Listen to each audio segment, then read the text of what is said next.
Welcome back to our conversation with Senator Elizabeth Warren of Massachusetts. And Senator, last month you said that if Vice President Joe Biden, the presumptive Democratic nominee, asked you to be his running mate, you would say yes.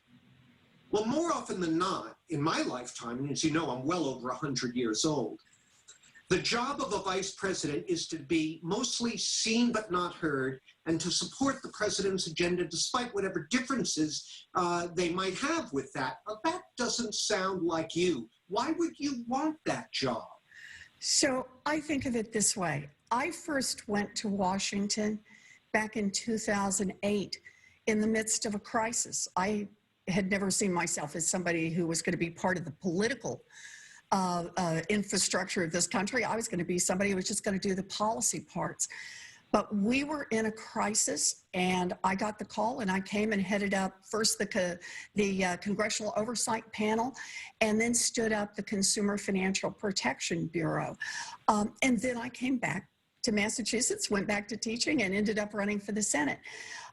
You may remember Joe Biden in 2009 was the one who was responsible for helping coordinate the response to the 2008 crash, and showed through his actions every day that he understood the magnitude of the crisis and ran an efficient, clean process, one that an inspector general came, looked at every part of it, he invited that, and helped this country get back on its feet. We're in a crisis now, and John, whatever I can do to help, I will do. The vice president will make his own decision about who he wants for his running mate, and that is as it should be, and I'm not going to crowd him on that. I just want to be helpful in any role that I can.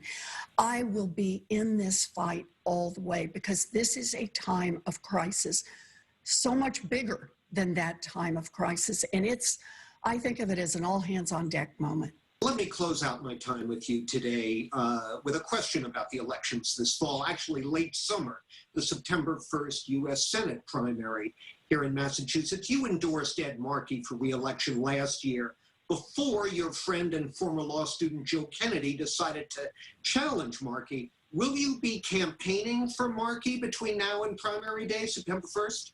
You know, I just haven't thought ahead about campaigning. I will say, though, Ed is a wonderful partner in the Senate. We have worked well together, and I have great respect for him. And Joe, my former student, it is a true delight to be able to work with him in Congress. We are working on a bill together right now about access to legal services for people who need it. He is a very thoughtful, very principled young man. And we are quite blessed in Massachusetts to have two such great people in our political world. So which one will you be voting for? Don't do this to me. That's your answer? Look, I have endorsed Ed Markey. I did this long before Joe got into the race. It's awkward, right? What? It's awkward for you, isn't it? Well, it's that Massachusetts has good people who care about a core set of issues, and they get out there and fight for them. And I have to say, and I feel this way about really our whole delegation, it is a great honor to fight alongside them. That Ayanna Pressley is in the fight, and Catherine Clark has moved into leadership in the House of Representatives in such a brief period of time. And Jim McGovern, you couldn't ask for somebody with a better heart and out there in the Rules Committee trying to make things work in the House. And of course, out in Western Massachusetts, you know, Richie Neal is one of the most powerful people now in the House. And I mention this by way of saying Massachusetts has a really amazing delegation that gives us the chance to punch above our weight class in Washington. And I love seeing it.